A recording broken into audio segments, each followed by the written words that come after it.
Bonjour chers élèves. Aujourd'hui notre leçon porte sur la résolution par la méthode du pivot de Gauss.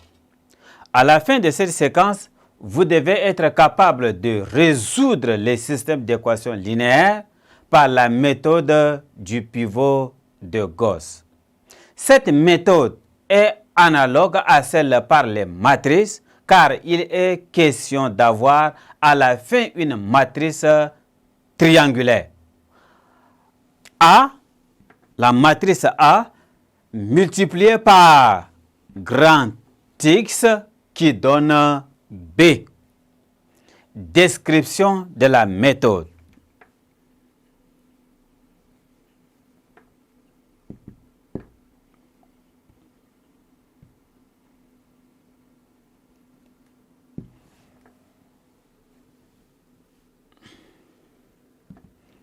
Description de la méthode. La méthode consiste à utiliser des opérations élémentaires pour obtenir des systèmes équivalents. Première étape.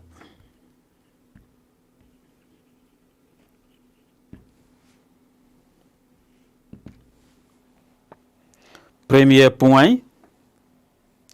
Il y a au moins une ligne L, K, dans laquelle le coefficient de x1 n'est pas nul.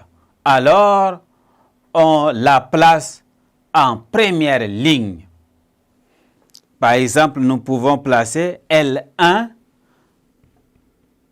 On peut considérer L1 comme LK.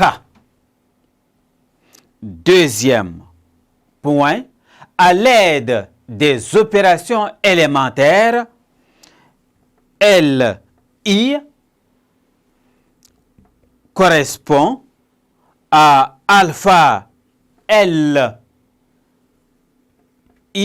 plus lambda LK avec alpha différent de 0 et I supérieur à 1. On élimine x1 dans toutes les équations sauf dans la première qui est considérée comme un pivot. Deuxième étape. Premier point.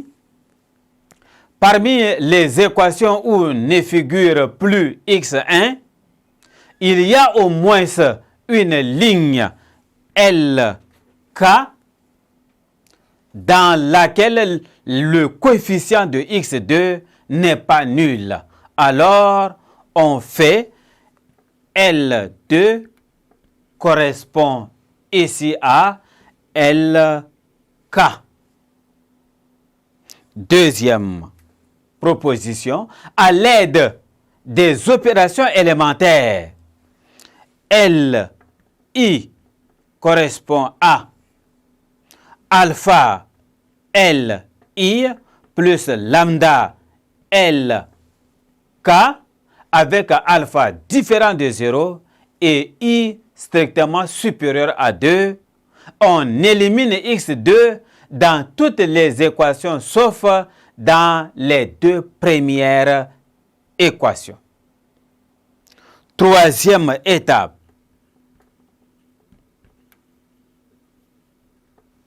Troisième